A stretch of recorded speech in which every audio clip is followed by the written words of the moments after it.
So folks that are online here, everybody here now? Folks that are online here, we're just gonna wait a few minutes for Ryan Lidkey to show up. He should be, said he was coming, but I'm sorry. I don't see him. Let's go ahead and get started. Dragging in line.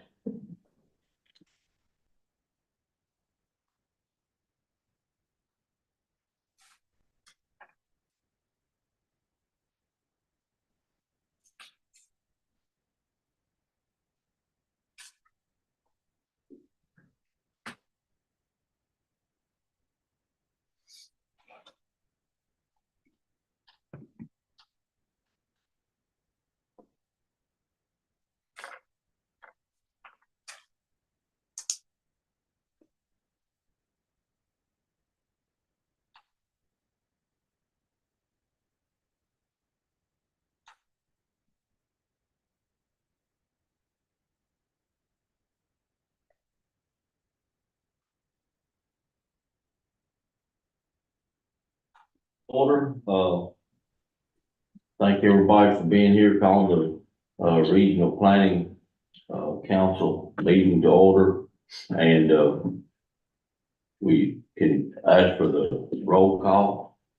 Yeah, Honorable Jerry Summers, Mr. Charlie Spalding, Mr. Keith Griffey, Here. Scott Bates, Here. Honorable Jason Stanley, Here. Mr. Mike Ray, Here. Ms. Emily Lou. She retired. So Oh, Judge Bates, your savior is here.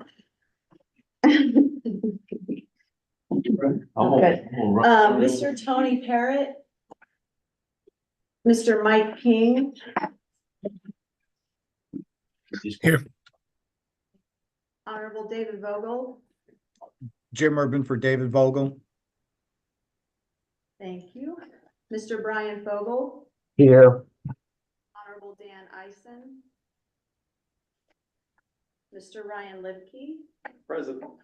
Mr. Lawrence Blackaby, Honorable Scott Travis, Ms. Julie Sweezy, Honorable John Ogburn, Ms. Diana Arnold. Here. All right, thank you. Everybody, I apologize for being a few minutes late there. I got stuck in the office and then driving out here to all the construction on 64 now. We'll move on to the second item. Thank you, Judge, for getting this started for us. The next item will be the approval of the minutes from the January 9th, 2024 meeting. You should have received those in your email for the invite. Is there any questions or comments or corrections? If not, then we'll entertain a motion. So moved. We have a motion. Do we have a second? Second. We have a second. All those in favor say aye. Aye. Any opposed? Hearing none, the motion passes. The minutes from January 9th are approved. All right, our next item is the KIPTA updates from the KIPTA staff. So Ryan? Yes, sir. Yeah, so I have a few updates for everybody today. First one, I just wanted to mention, as all of y'all know, with the severe weather and tornadoes that recently hit our region, we are anticipating a disaster declaration from FEMA sometime soon. I've been keeping up with that. I have not seen one from FEMA yet, but the Secretary of State's office has declared one. So I would imagine that that's been requested from the Fed. So with that will come the opening up for hazard mitigation grant funding from FEMA. So if anybody wants to get a project started into their portal or has one in there already, I'll be kind of keeping up to date and looking for that disaster declaration in case that's something that we can move forward with those applications with. And then secondly, with our cleaner water program funding, we've been making some good headway with those projects. The Muhammad Ali Boulevard project with Louisville Water is under construction, as is the Sylvania project in Jefferson County, which is a water line extension. We've got other projects in Bullitt County and several in Oldham that are also under construction or completed at this point. So those cleaner water, funding projects are finally moving forward. And then lastly, for me, I'm working on a energy resiliency project in tandem with the state's Energy and Environment Cabinet. So as some of you may be aware of this project, it's a survey project and also a project to identify additional critical facilities in our region that can be incorporated into the next update of our hazard mitigation plan. So I've been working on, kind of sourcing data from multiple different sources, FEMA data, the Bureau of Commerce, several other places, to kind of try and pull together some additional critical facilities that weren't identified in our previous hazard mitigation plan. And then along with that, kind of distributing a survey to figure out what the energy needs, or backup energy needs or capacity of those facilities is. So there'll be a stakeholder meeting, second stakeholder meeting for this project on June 17th at 10 a.m. I'll probably send out an email to the Regional Planning Council contact list ahead of that time, just to kind of keep you all in the know with that. But if anybody here is interested in attending that meeting, we'd love to have you. I'm looking for additional input, especially from our officials and from our emergency managers in our county, especially since they know the system of critical facilities in your communities better than I do. So yeah, just kind of keep that on your all's radar, and I'll be giving a more in-depth analysis of the data that we've collected on that project at that meeting. So, but that is everything that I have. KIPTA will be hosting with help from the American Planning Association Kentucky, the training for your planning commissioners, elected officials, planning administrators, Board of Adjustments, Tuesday, September 17th. So as soon as Brian comes up with a wonderful agenda, I will send that out. But make sure that that is on your calendar and that all your commissioners know that. I'm guessing 6-7 hours, probably total of hours that you can count towards your House Bill 55. Are we looking at holding it here? Yes, it will be here. Okay. Yeah, if anybody has any specific topics that they would like covered, please, reach out to, Alicia and let her know, and she'll pass it along to us. It's gonna be you and Brian Howard. Yeah, we'll have a couple people here. Couple people. Yeah. Something different than, I know it's been several years before KIPTA hasn't done it in quite a while. We used to do it every 2 years so that your commissioners could get the training. We haven't done it in quite a long time, so we're gonna hopefully bring that back. You think it would be better to try to get the 8 hours so to cover 2 years instead of 6 or 7? For the commissioners, I'm not, I mean, I don't know, I'm just saying. We You know, have usually- 4 a year or 8. Right. We try to do as many as possible in one day. So we'll see how the schedule works out, because I'm sure we'll have to have law and ethics. You know, within an hour and a half of each. No, just an hour and a half. Just, Yeah. okay, good.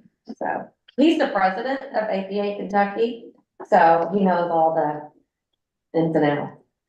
We're lucky to have him. Yeah, I'd say if you can get the 6 hours, if you could push it further, it'd be good, but I know it gets hard. It's a long day. Yeah, It's a very yeah, long It's day. a long day, and, yeah, I mean, if that's what y'all want. Jason, just Yeah. want comp time. Right. I'm not, I'm just mainly for my Yeah. boards. And let me tell you what I've done in the past, that, to make up for that extra 2 hours. Give your planning commissioners an article free from APA Kentucky, or they have free webinars all the time. And just have them sign that they attended this, or they read it, and they sign it and date it, and then you put it in your file. Yeah, as long as your board approves it and approves the time frame or amount of time that they can get for that article. So we'll take things and do a 30-minute, it might be a 2-page thing, and we'll give them 30 minutes of credit. We've got a zoning practice that we subscribe to through APA, that we get in for our commissioners, and we give them an hour I think. for each one of them. They read that and turn in their document. So, and there's different topics they have, so. And like I said, there's webinars out there that you can get if you need to pick up those extra hours, so. That sounds great. What else you got, Felicia? CDBG, Community Development Block Grants are open. Shelbyville is still qualified. So if you know any good projects, please, we've sent emails to meet with all the mayors. I don't think we've heard back from Shelbyville yet. We've met with Eminence Judge, and they had several different projects that we're gonna start working on. But all of your cities all qualify for the community CDBG grant. So if you wanna learn more, or just make sure that they get in touch with us. Okay. We've sent emails to them all to set up a meeting. I think, and then Spencer County, we just got awarded for the U of L Health for Tankersville Just got it. CDBG. Good. So perfect, no, there's sheets. So, Other than that, that's it. All right. Yeah, I got a couple for transportation. The Kentucky legislature, they recently passed the biennial highway plan and the 6-year highway plan, which programs over $23.5 billion in projects statewide. That includes over $2 billion in Jefferson County, $443 million in Bullitt County, $353 million in Oldham County, $180 million in Shelby County, $141 million in Spencer County, $43 million in Henry County, and $21 million in Trumbull County. KYTC has also opened a second round of funding through the National Electric Vehicle Infrastructure Program. That program funds 80% of the cost of construction and operation for the first 5 years of an electrical vehicle charging station.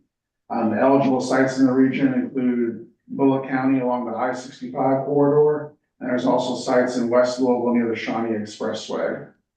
KYTC has also described 3 possible build concepts for the new I-64 interchange to be located between the Gene Snyder Expressway and Simpsonville. Each concept would also include a north-south connector between Shelbyville Road and Taylorsville Lake Road or Fisherville Road. One of the concepts would generally follow Echo Trail and Gilliland Road. It's an estimated cost $130 million. Another concept would generally follow Eastwood Fisherville Road. It's an estimated cost $170 million. And then the third concept generally follows Clark Station Road near the Jefferson-Shelby County line, and that's an estimated cost of $120 million. And they're having public meetings to be held on April 16th and April 17th for that. All right. That's all you got? Yeah. Well, appreciate it. Thanks for all your work on getting those projects in the highway plan. Getting those, some funding for all of us in the counties that are affected, so. Definitely needed out in Shelby, and I'm sure other counties need it as well. All right, if there's any questions for the staff? All right, if not, we'll move on. County quarterly updates. Let's go ahead and start with Trimble County. Okay, Judge Ogburn called for a workshop with the Planning and Zoning Commission and magistrates to start to revise our ordinance. There's a fairly decent list of topics for conversation this evening at our meeting. I hope to nail those down. And beyond that, we're looking to put a code enforcement board in place as perhaps a better way to deal with the problems we see than having to go through the courts. Well, that's where we are. All right, thank you. Yes. Henry County? Yes, and you want. No. I don't know. I mean, we're still working on comp plans. Got some questions maybe after this, Mike mainly, but, I mean, I think that's the big thing. We're trying to get that. We gotta get that done. Yeah. So, And then just for us, just part of planning is, with this tornado just come through Henry County, we need to try to make sure we do more to try to get our emergency management. I told my fire chiefs, we're gonna have a meeting soon as this is over, it slows down a little bit, and nobody's feelings is gonna be on their shoulders. I wanna hear everything that went wrong and everything that went right, and we're gonna just try to build on that, because we have got a lot of damage and there was a lot of things probably we could have done better. So, I mean, that's part of the planning process for county. one other thing, Ryan, it may be even a question for you. We've got wind energy people talking about wanting to come into our county. We've got an ordinance that if it's above 50 kW, that they have to be, an I zone, an I1. Do y'all have anything in your ordinances on that, or does maybe Felicia, I really don't know who we need to be talking to, but it's something to do with planning. So in Shelby County, we would address it through the zoning, and we would look at, is it a private entity or a public utility? If it's a private entity, then we would probably be the same. We would interpretate that they would have to be in an industrial zone. Same as we've done for solar panels. But if you're a public utility, then you're creating a utility, so you're exempt. I don't know about the other counties. If you've addressed that specifically in your ordinances, I see Jim up there putting his hand up, so.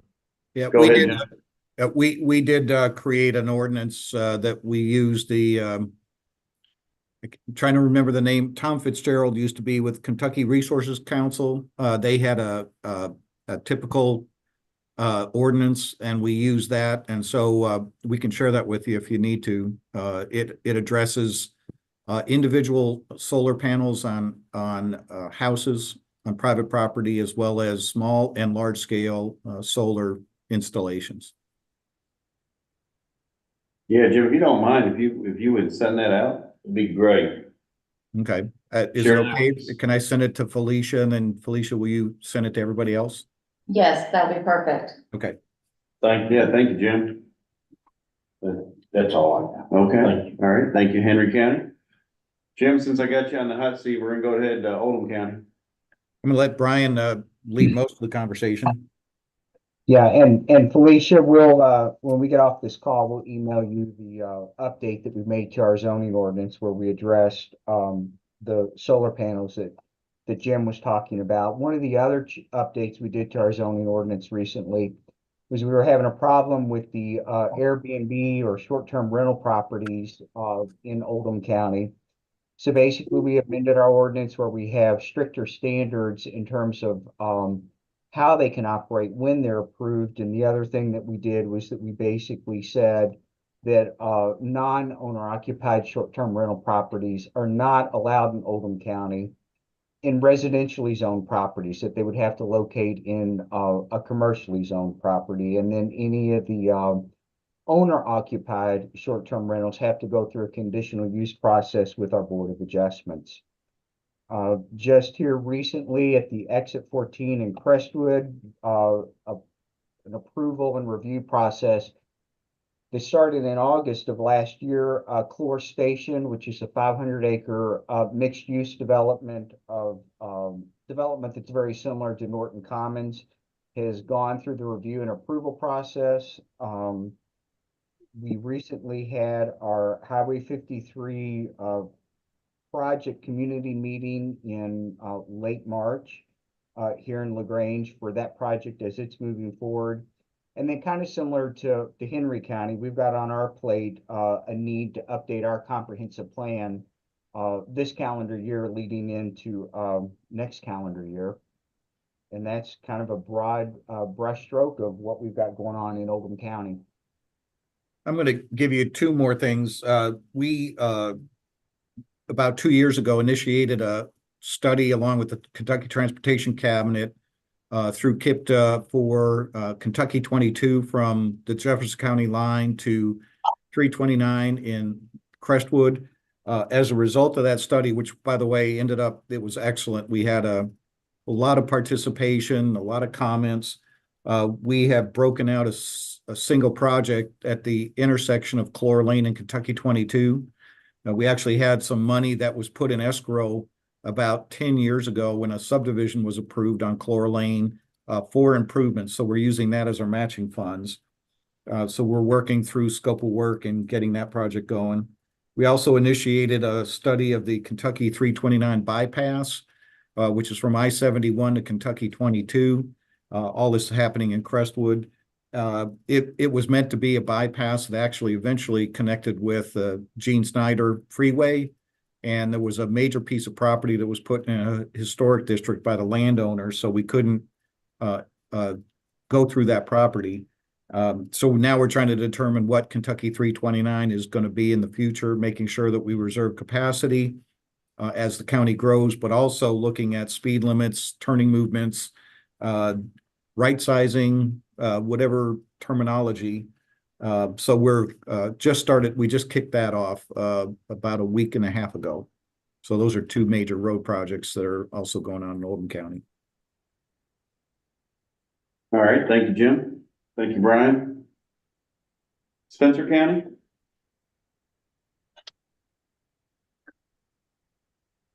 Yeah, good to see everybody.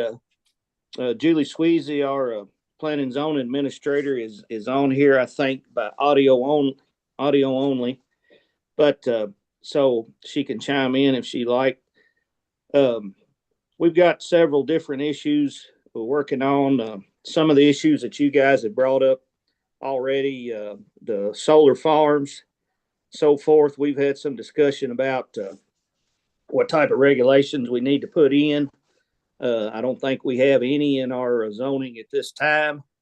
We were advised to look at something that Christian County has, that it works good and it's not necessarily perfect, but really close. And we were going to look at it and try to draft something. I don't have a problem myself with small scale solar. Someone wants to put it on their home. Someone wants a small one on their farm. To me, that's a move in a good direction. It's personal preference.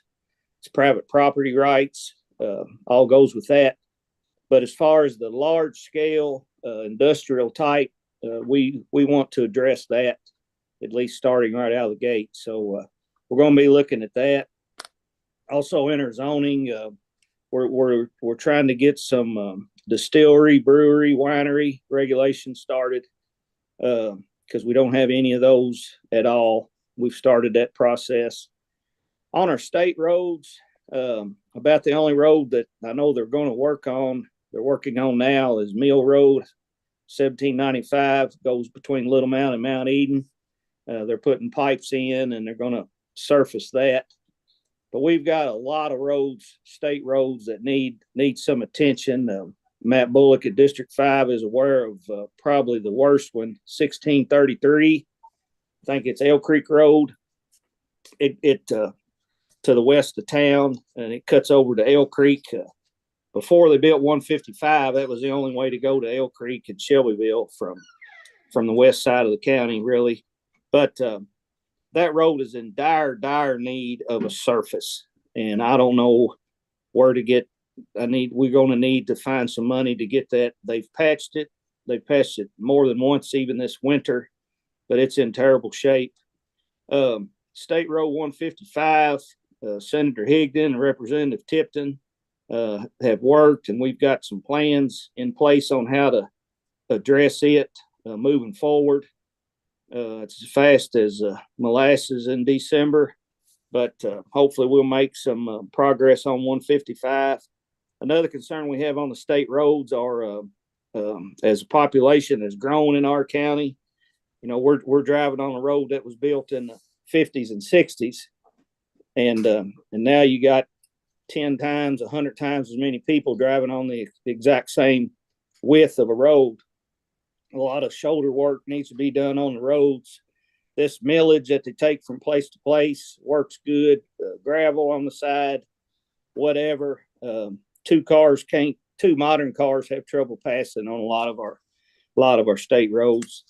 And county roads, we're working on them. The blacktop supposed to start at April 1st. Hope they did. Where I thought they were going to start, they didn't start yet. So got some questions about that. But the one thing I wanted to mention about the post office and the rules that they have with mailboxes. In a new development, they want you to put like a cluster of boxes and not put a box in front of each house. So but yet we have written that your house has to be identified for 911 purposes. Well, they might stick a brick up in a new home and then plant a bush in front of it and it covers your number up. We need to standardize more, and we're probably going to handle that here on the local level, but probably from the regional or state level. I'm sure there's probably guidance, but there may not be a rule. But the daggone number needs to be near the front door and it needs to be visible from the street. I mean, I think everyone would agree. I hope everyone has their homes identified that way. When the ambulance comes to your house, you don't want them guessing what your house is. But we need to address the post office. And I know they encourage these cluster boxes because it's more efficient to deliver the mail. But the mailbox serves more purposes than just a place to deliver the mail, especially when it comes to emergency protection. So that's about it, unless Julie has something to add, or I'll take any questions. All right, anybody have any questions for Judge? Go ahead, Jim. Well, I got something to add. You know, we, going back to the solar ordinance, which you're going to get, we took a trip, the Planning Commission and staff went to the solar farm that's out off of 64 and, is it Simpsonville? And Yeah. it was very informative, and that helped us kind of put our regulations together. But again, this Kentucky Heritage Council's, or Resource Council rather, model ordinance was real helpful. Ours is pretty big, but it's very definitive. So that'll be another resource for you since you mentioned it. We did go through a whole public process. We had a study review committee and it passed on up past planning commission to the legislative bodies. We also do have sounds like we're going to send you our whole ordinance book. We created regulations regarding distilleries. We didn't have any rules or regs. We saw a lot of the major distillers wanting to bring barrel warehouses out to Oldham County. And we said, well, you know, don't want just those. Now, we can send you a copy of that as well, but we've been accused of actually regulating distilleries out of Oldham County. And one of the reasons that people say that is because we have a large buffer requirement in our regulations. And if the land were square or rectangle and you were putting a square or rectangle buildings on it, it's not bad. But when you have odd shaped parcels and you have to meet a 500-foot setback from the operation, it becomes a bit restrictive. So essentially, we do have one distillery that opened in, golly, about 8 or 9 years ago in an industrial complex, a small one. And that's the only distillery we have. So we can send you that as well as a kind of a model. I don't believe that it really kept the distilleries out of Oldham County. I think the ones that were looking decided, oh, we can go to Henry County or other places instead. We also do have a addressing ordinance that we can send you. It does talk about reflectivity of the numbers and where they're supposed to be located on the house. I won't be able to send you. We went and looked at, you know, the green reflective signs. I forget where you can get them, but I think through Public Works that people could put the numbers on them by going to, you know, a typical hardware store and getting numbers or getting them online. But I can send that along. And then in terms of the cluster mailboxes, you know, we dealt with this along with especially Metro. And it's confusing because we send our development plans out to the post office for plan review and we never get an answer. So all of the developments coming in Oldham County have just added cluster mailboxes as a regular practice. Those of the folks in Jefferson County remember all those discussions at Building Industry Association and the, you know, another section of an existing subdivision was required to put in cluster mailboxes, and it went from one in front of every house to 2 per pole to cluster. And so the bottom line is, you know, we just refer development. We don't have any regulation. We just say you need to check with the post office. And so good luck getting an actual response. Yeah, one thing we did, Jim, in Shelby County, is we put a certificate on all of our plans that the postmaster for that postal cert area has to sign off. And are they actually doing it? They're signing it, but I don't know if they're looking at anything. Yeah. I mean, there were a lot of there were a lot of personnel changes and Brian, I guess, do we have an actual person that we send it to that's reliable in terms of even an email address? But, again, everybody's just putting them in. So. Yeah, no, thanks for the information. Yeah, And Judge thank Travis, you.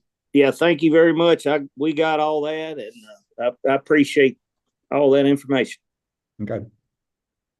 All right, let's move on to Bullitt County. Yeah, thank you all. And Jim, I appreciate all the stuff that you're going to send and all the work that you all have done. We don't have a solar ordinance here as well, so that'll be of help. Just a real quick update. We're going to have our first comprehensive plan meeting, public meeting, probably in the next 4 weeks. We've got that moving in the right direction. We've talked a little bit about the road plan that came out of Frankfort. We're pretty pleased. I know that's hard to believe that people in Bullitt County are pleased about the road plan, but it looks like we've got most of what we wanted. There are a couple of things where we've got construction planned on another section of 44 between 31EX, which is Old Bardstown Road, and the bypass. On that corner, which is Main Street in Mount Washington, they have torn down some old buildings and are looking at construction. We're trying to get it speeded up so that we can get that road done before they build something, so that they don't build it too close and then we have to move it back and pay people, and we're trying to watch that. Even talked to the mayor about maybe doing an overlay along Main Street, kind of like what we did on 245. Felicia was a part of that when she was out here before she abandoned us for her current position. I always got to throw that in there. But she was a big help on that. So we're looking at maybe doing something like that in Mount Washington. Again, the road plan was good to us. One of the other things that we did that is a regional of regional concern for everyone is that we got at the last minute money for the Regional Brown Cancer Center. We started talking about that a while back as we finally got our hospital built and opened, and we immediately asked for more. And $25 million was put in the budget, 12.5 in 24 and 12.5 in 25. And so the Brown Cancer Center is they're calling it the Rural Regional Cancer Treatment and Research Center. And it's going to be in conjunction with our hospital in Hillview. And that money was put in at the last minute by the Senate, and it was kept in. Our representatives in the House were able to keep that in. So that is in this budget that will go forward. So that will be something for it's to serve the rural communities, basically folks that don't want to go into Louisville. If it's too crowded, if there's things there, it will be a part of Brown Cancer, and that is moving forward. And hopefully in the next couple of years we'll be built and up and running. So that's where we are. Okay. Thank you, Keith. We'll move on to Metro. Ryan or Mike? Mike will go first. Brian, you can go first. Go ahead. Okay, all right. Well, of course, the big news is Emily's 10.5-year reign as the director of the Office of Planning ended last Friday. And so I'm the interim director until they can figure out what they want to do on a more permanent basis. So if you need anything, just feel free to reach out to me, and we'll try to accommodate your requests. As far as things we're working on in the office, I know I had mentioned at one of these previous meetings the Floyd Sport regulations that we have been working on. Our planning commission made a recommendation to Metro Council after their March 21st planning commission meeting. And so those will be going forward to Metro Council to see what tweaks may need to be made. But we're hoping to get those in place before end of May is what I think the timeline that they're looking at right now. So we're really excited about that.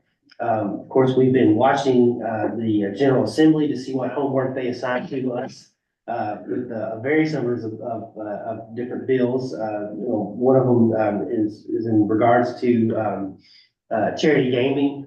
and how that needs to be regulated from a zoning standpoint. We also had, potential moratorium on doing any kind of residential, adjustments to the land development code, placed on this within, I understand the governor vetoed that bill yesterday, so we're waiting to see if that gets overturned. So, really just kind of waiting in place for everything to finish up so we know what to do there. Also the medicinal cannabis, and what we need to do on that level. So a lot of homework coming to us from Frankfurt, here in the next couple of months. So, that's something that we're gearing up for. Of course, we are continuing to, do a lot of our outreach in regards to talking about housing and housing needs in Louisville Metro. Recently, the mayor has released information regarding information that we have for the middle housing opportunities, some of the designs. We work with a local consulting firm to come up with like potential designs for what this housing could look like if and when we do make changes to our land development code. That will permit things like duplexes and single family areas and things like that. So we've got a lot of information there. Also the Metro Housing Needs Study recently was released, and so there's a ton of information on that about the lack of affordable housing that we have here within Louisville Metro. Continuing to sift through that information and seeing what we can do with that from a planning standpoint. And then Mike, what all you got going on? Yeah, thanks, Brian. You covered a lot of the good stuff. Just a couple other updates of things we've talked about in the past. The Corridor ID program, which KIPTA was the official recipient of, but was in partnership with Louisville Metro to reestablish rail connection from Louisville to Indianapolis and ultimately all the way to Chicago. We are awarded $500,000 in the first phase of that grant, which basically sets us up to develop a scope for our service development plan, which would be phase 2. The RFP for that scope is out. So hopefully we're gonna get some good responses in the not too distant future. Because we were awarded the phase 1, we are automatically moved into the phase 2. Phase 2 is really where we kind of get into the details of what a lot of this will be. So it should be really interesting moving forward on that. Still working forward on a couple of our other BIL awards. We got our 2 raise grants, the one for 9th Street, which is the design build for that corridor. That is in process right now. I had a public meeting about a month and a half ago, really good turnout for that, looking to kind of take a lot of that feedback that we got and start to develop some initial design concepts that we'll then vet publicly, and then move that along as quickly as we can.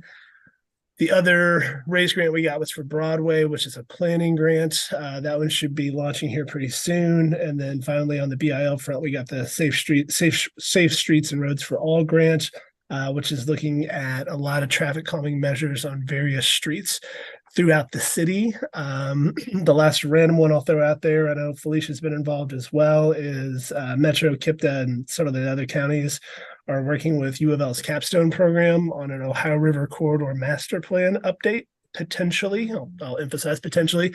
Their project is really to focus on looking at the corridor master plan that was done back in 1996, and then developing a potential scope that someone could use to go forward for an actual plan. So the work that the U of L students are doing is really a lot of research and a lot of things, and then gives them the kind of real-time opportunity to develop a scope for what a project might look like with this. That would include budget and everything else that comes along with it.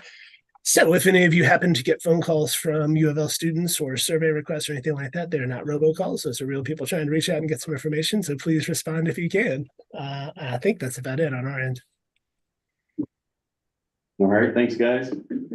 So last county be Shelby. I'm the only one, and I think representing Shelby. I'll be quick because I know we've got a guest speaker and getting down to about 20 minutes left. City of Shelbyville's formed a committee to look at an ordinance for short-term rentals, which we've already touched on a little bit. So we're starting to see issues with all of those in our certain areas of our older downtown where there's limited parking. And so that's been a big issue with current residents that live on the streets. And then City of Simpsonville is in the last stages of their rewrite of their complete zoning code. They are, it's in actual review of the council or the commission, their city commissioners. The committee that was formed is reviewing it, doing a final review before we start the public process on it. So other than that, I mean, just things are happening in Shelby County and we're keeping up with it. That's all I can say. Any other questions or comments on quarterly updates from the county? All right, if not, let's move on to our guest speaker, and I'm gonna let Ryan Lloyd, introduce our guest speaker. Yeah, sure. So we have Lane Boldman here with us today. I actually used to work with Lane at the Kentucky Conservation Committee back when I was getting my master's degree at UL.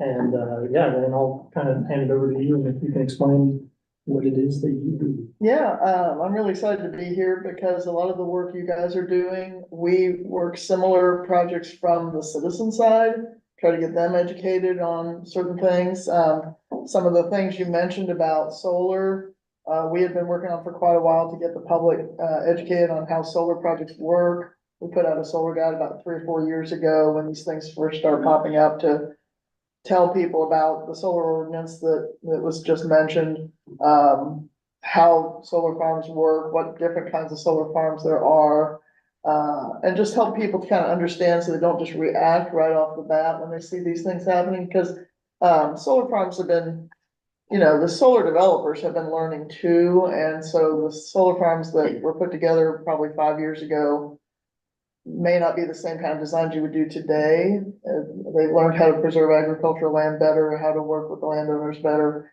And so we just did an update of this guide. It's not printed yet, but we've got the old one as a downloadable. So when you're trying to educate the public about these things, we're glad to provide these and distribute them. It just goes over the basics of all the different kinds of solar operations that are out there. And then as far as we're also working a lot of the grants. One that you may run into is we got the state to apply for what's called the Wildlife Corridors Pilot Project. That was part of the BIL funding. And they won the grant and they're trying it out. What it is it's a pilot project to figure out how to integrate good road development design and fencing in ways that divert animals off the highway. So it reduces accidents. So, divert the deer under culverts by small fencing or different devices. And so the state won that grant a couple months ago. They're using it on the I-64, I-60, Route 60 roadwork that's going on right now.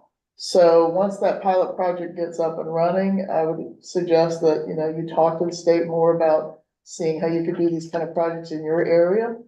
And what they've learned from the pilot.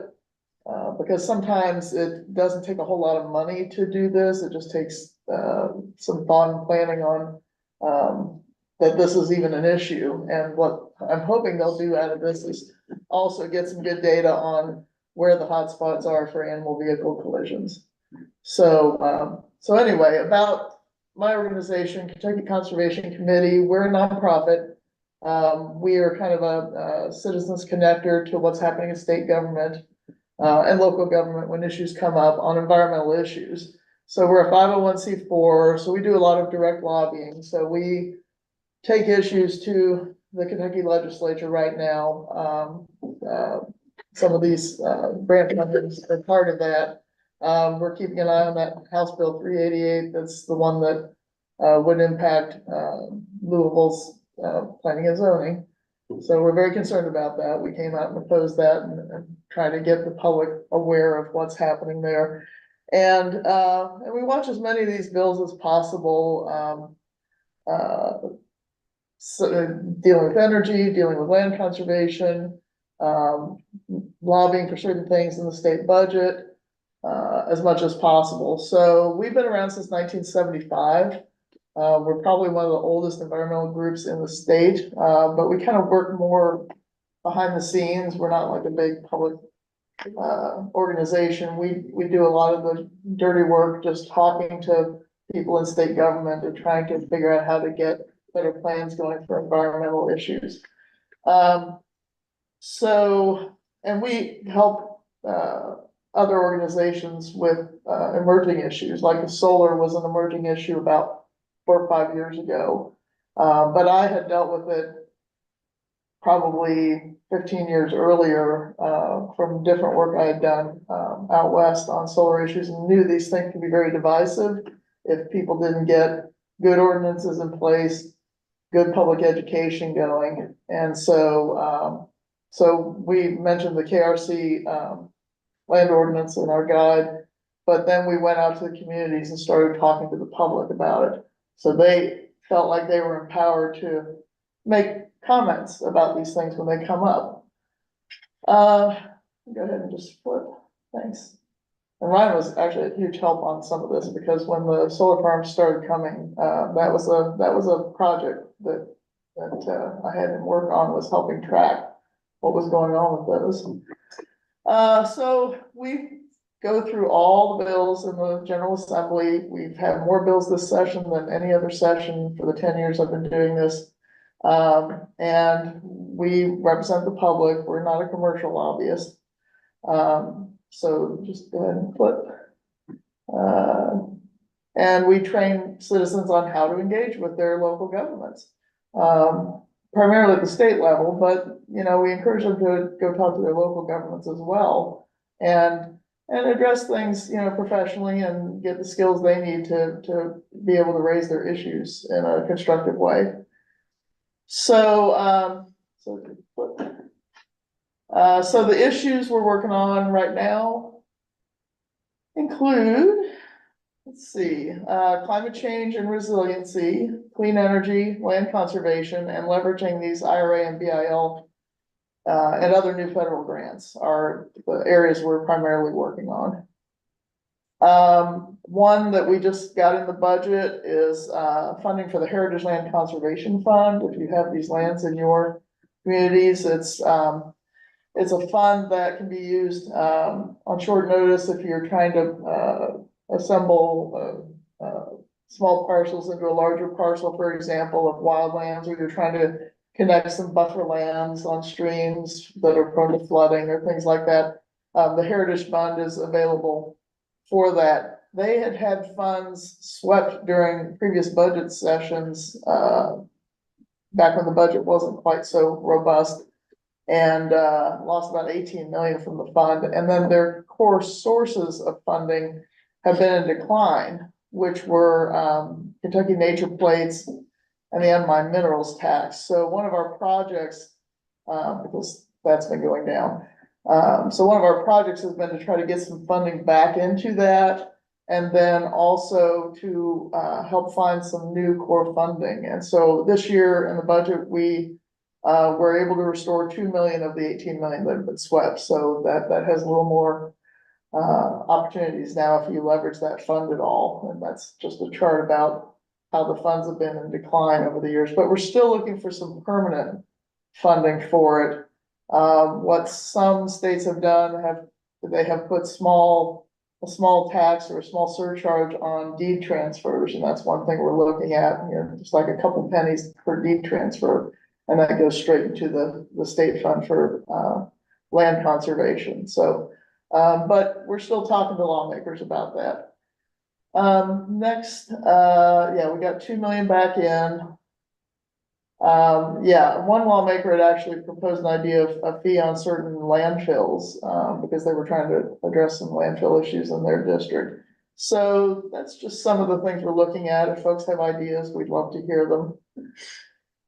And then also this budget session, one of the things that's gone in the budget, which is really interesting, is a huge bit of funds for trail towns that would help with maintenance, signage, events, trail equipment. This is spearheaded by a lawmaker in E-Town, and so one of the things we've been trying to help encourage is leveraging things like outdoor recreation opportunities as economic development, and the trail towns are a good example of that. The budget also has quite a lot of extra money now for other conservation related initiatives and state parks. And when you talk about resiliency issues, you know, when the floods and tornadoes happened, the state really relied on the state park system for providing those resiliency areas when people, you had been knocked out of their homes. So the trail towns, it's economic development. People will spend money on meals, lodging, gear, in these 24 trail towns. And so, now with this budget, it's got some more dedicated funding. And so that's an opportunity, for y'all to think about that in your own planning on how to keep building on that momentum, from these trail towns as a tourist initiative. Next slide. So also, waterways, I think it might have been mentioned, House Bill 712, which, was delivered to the governor. So, that should go finish out this session, forms the Kentucky Ohio River Regional Recreation Authority. So that's intended to establish, maintain, and promote economic development and outdoor recreation, along the riverway. So that's another new project. And then, there's some federal initiatives that we're trying to get attention to, and educate people about. One of these is called Transit to Trails, which is, economic development connecting to public transportation so that people in, urban areas or, economically disadvantaged areas have ways to get out to some of these public spaces.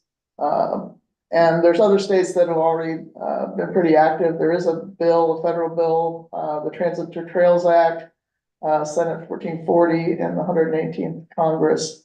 But hopefully that's going to be an ongoing conversation. But when you do your planning and you think about if you're doing some of these river developments or wildlife corridor developments or, think about how those can then connect to, your bus service, your,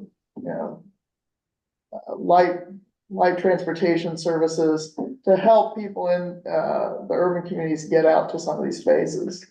And hopefully that federal bill will move along. One of the projects that's, a couple of projects that have been really interesting out in eastern Kentucky, the communities of McKee and Jackson County, both received a planning grant for, moving their areas from like the coal economy into more of a outdoor recreation economic development, opportunity. And so they both won a grant to do community planning. And I went out to these meetings and helped participate in them on how to turn these trail town areas into something bigger that grows the community, that the trails then connected to town and that connects to the restaurants and the farmers markets and really starts building out those economies. So, the planning workshops for those two communities happened last year. And we're just keeping an ear to, other grants that can help support the goals of those communities, but it's been really interesting. Jenkins in particular has really embraced this and it's moving along. In McKee, they've got a lot of, Airbnbs along trails that they didn't have before, where just local residents have really built up their economy. And then,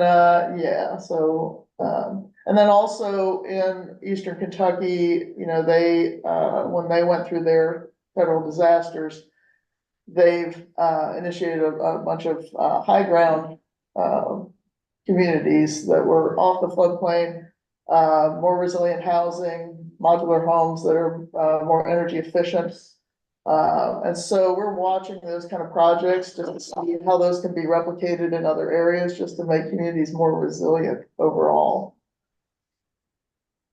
And then, and I'm glad to hear Ryan was engaged with the state on some of the resiliency conversation too, because we knew that they were looking at resiliency hubs, and we'd really like to see that developed more so that, so there's more of a plan for, building out these resilient areas that people can go to, community centers, churches, whatever. Like I said, when the floods and the tornadoes hit some communities, they had to rely on the state parks. And so we want to make sure that maybe those state parks are running on solar and battery storage so that when the power goes out, that they're still resilient. Things like that. So. And then we're always watching the grants for the climate work. The biggest thing we're focused on right now is trying to make sure that as these new grants are trying to get implemented, that there's also the trained workforce. That people are applying for those workforce grants. Because we've had a lot of people with interest in more residential solar, community solar. We're waiting on some Solar for All, project grants to be announced. Several cities applied for those. But, you know, having the workforce to actually do the work, that's going to be the challenge. And what's happened is that, when people started getting more interested in solar, either large or small, we started getting a lot of outside vendors. Some were good and some weren't so good. And so one of the things we've tried to do in our solar guide, and also I work with the Kentucky Solar Energy Society, is trying to help identify who the good players are, for the Solar for All grants, and a program that is happening in several other communities right now in Louisville, Lexington, Boyd County, is the Solarize grants, which is on the next slide. Solarize program, Solarize Frankfurt just opened up, and this is to get discounts on solar panels for residential and small business use, to help communities who want their own solar, to get them at a discount. And they have vetted the solar companies so that, you know, you're not gonna be hit with a bunch of scammers. They actually had a situation in Lexington last year where Lexington had vetted 2 companies to do the work, you know, good professional companies. But then I had someone coming through my neighborhood saying that they were with the city, and they were not one of the grantees, and saying that they were city approved. And I told them, I'm gonna call the cops on you because I know who the city approved and you're not them. So that's really helpful to have that kind of oversight, because there are a lot of scammers out there for this kind of stuff. When people don't really know how solar programs work, it puts them at a risk. And the programs also kick in some funds in a couple of cases for low income, so that they can get extra subsidies for low income residential. So that's kind of an overview of some of the things that we work on. In addition to the community guide for large scale solar, like I said, we walk them through what's the difference between large scale, small scale, utility scale. If it's hooked to your house or it's hooked to your utility, how does that work? How to do this the right way, where you're not scraping up all your topsoil to do a large solar installation. Because a lot of times people react to these large farms and just think, you know, either they're all good or they're all bad. Well, it's not that simple. There's good vendors, there's bad vendors, there's better practices, there's worse practices, and we try to help people sort that out. And then we also put out a guide we just revised on key steps for climate action. And again, this is geared towards citizens, where we just point them to best practices of things that are already happening in Kentucky, where people have done good complete streets planning, integrating, you know, pedestrian and bicycles into their transportation planning, or best solar practices, or best land mitigation, how to build, you know, gardens that do good drainage and things of that nature. So it's more written just for the consumer.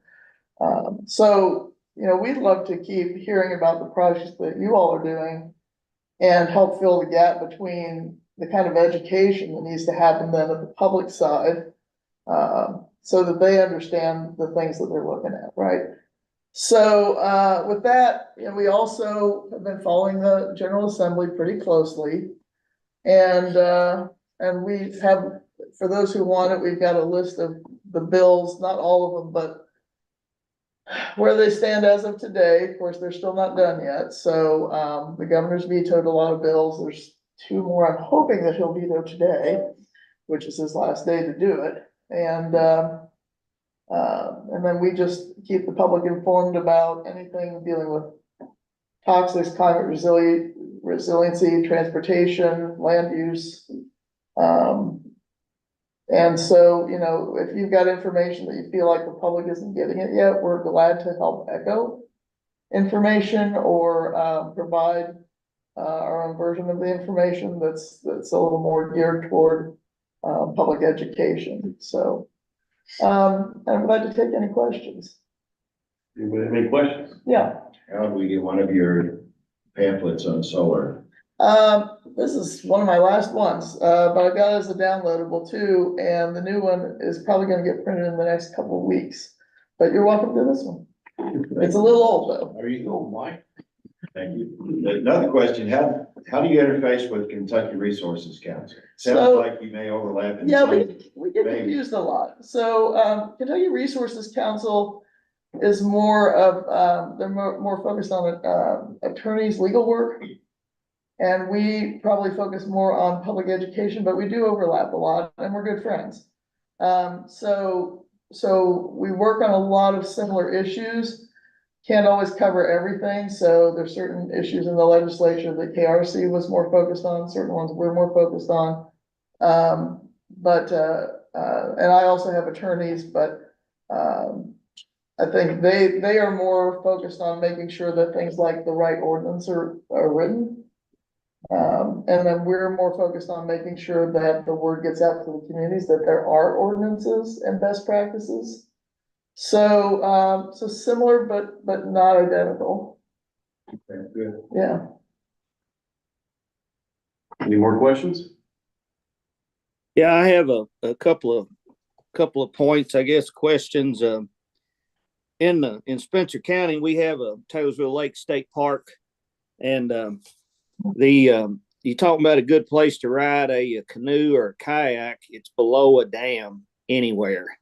Yeah. And the water coming out of the lake is just beautiful, and below Salt River there.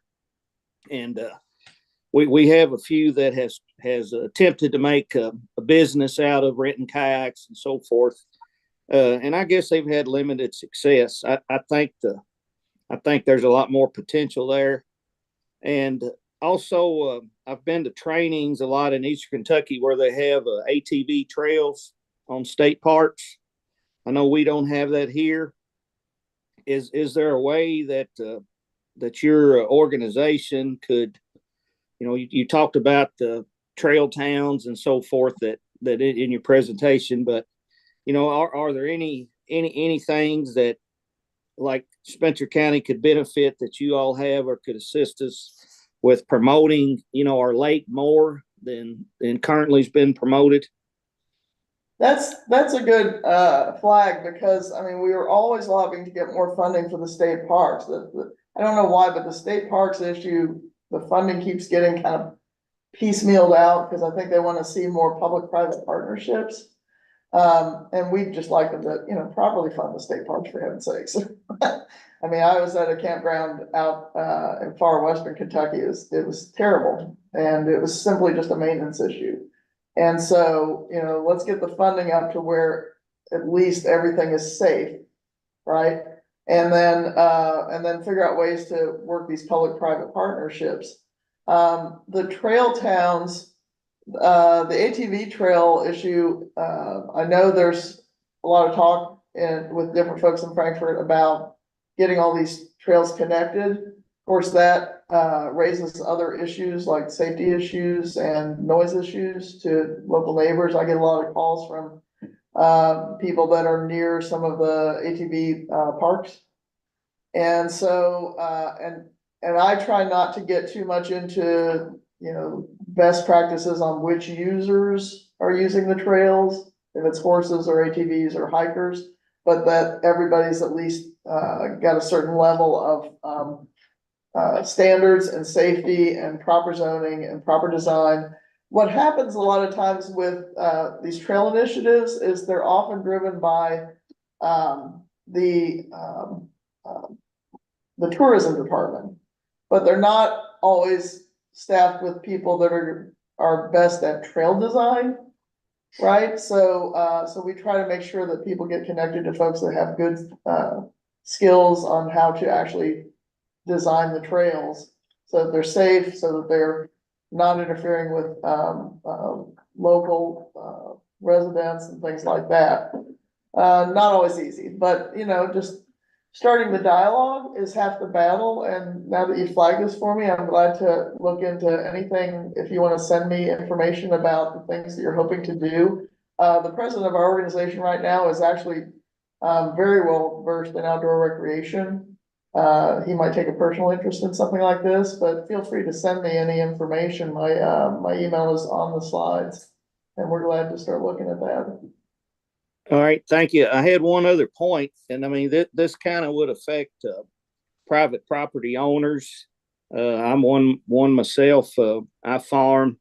I live along the Salt River, so I have, you know, a lot of ground around the creeks and rivers. But you know, I've always been interested in programs that USDA through the FSA office could have. You know, in some of these more sensitive areas. I mean, back in the 1980s, they had set aside programs where, you know, they were trying to add value to the price of your corn. I know Scott Bates there probably remembers the days back grain farming, but they kind of did away with that when they had the Freedom to Farm Act. So a lot of the sensitive areas, you know, went back into production, and most of those areas, the deer eat up. And if it grows under the trees, the shade's there's no crop. I mean, basically you put all your inputs down and you get nothing off of it. And, you know, but as an owner, that's part of my property. And a farmer never wants to leave an inch of ground, you know, unfarmed, because that's how you make your living. But, you know, just looking at that, there are options or opportunities, not options, I guess. I guess there might be options, but there's like a disconnect between, to me, a private landowner and what USDA NRCS may have. And I know they have programs for different things, you know, that everything has to line up and you qualify for.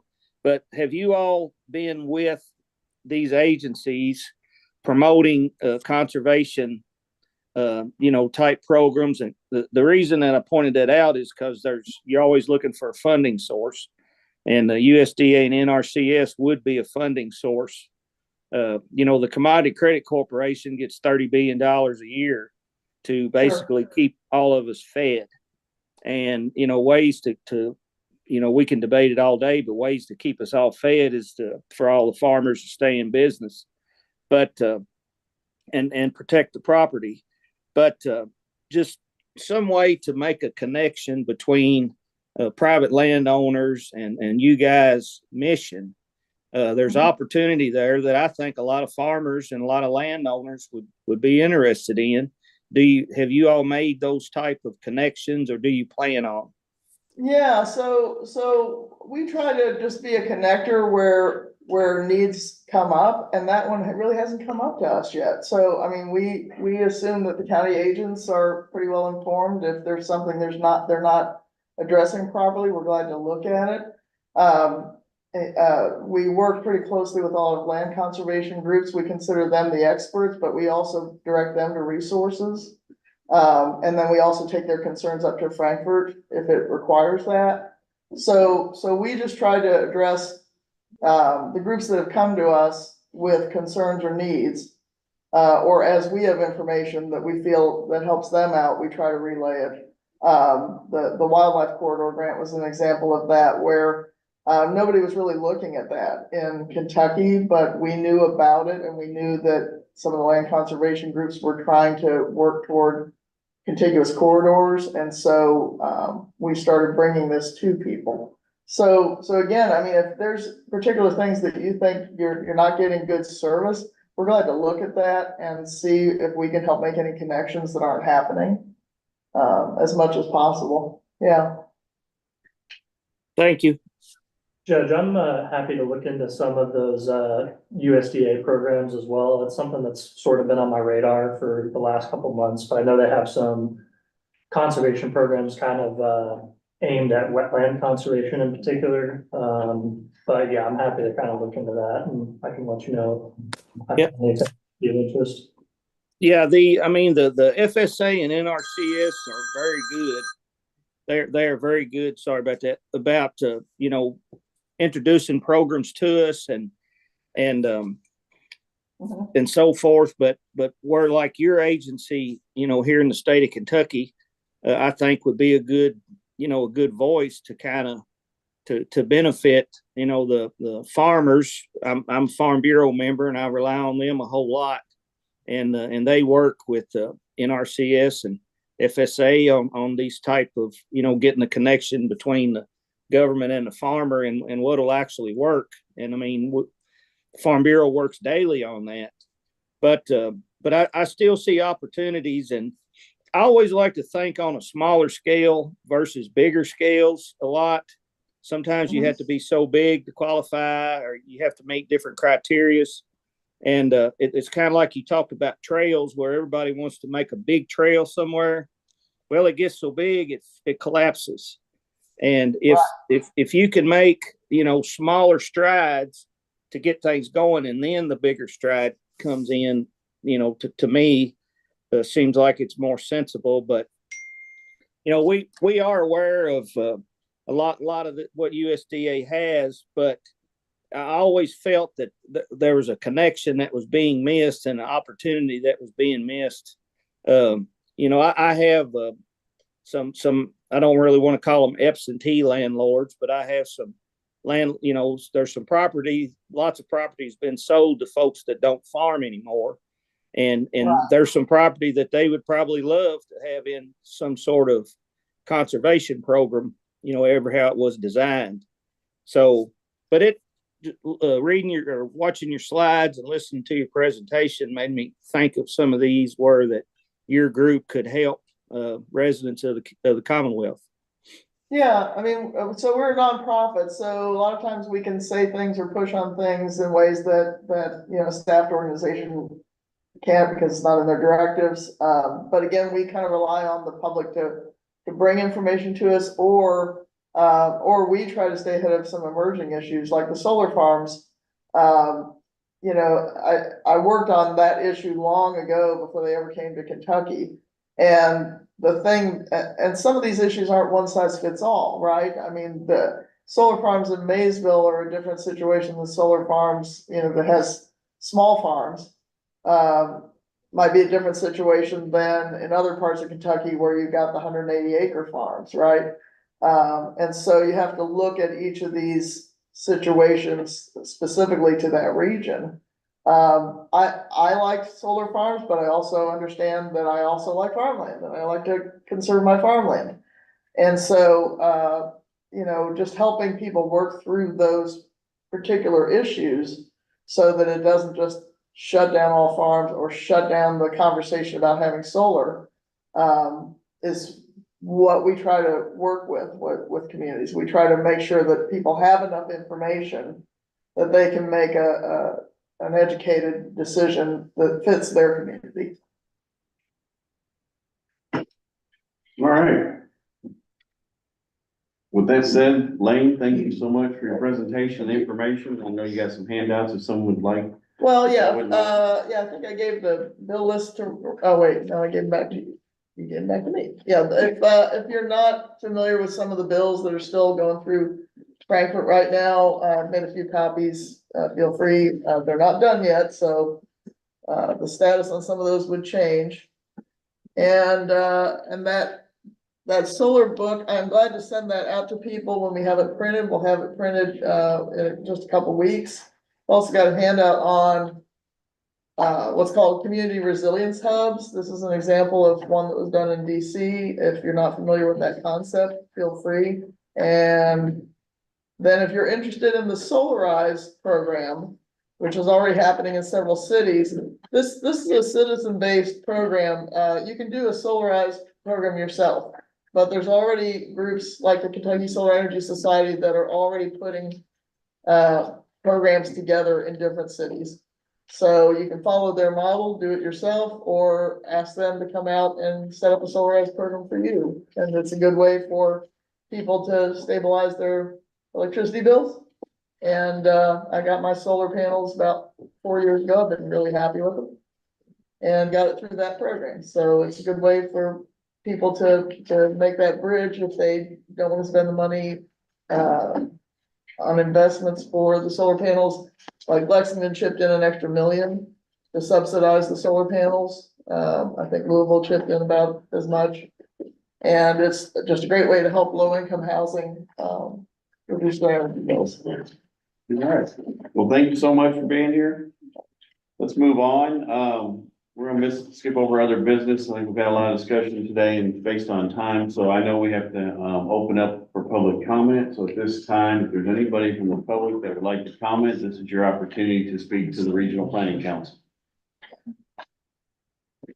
Seeing nobody come forward, then we'll move on, and, our next item will be to adjourn.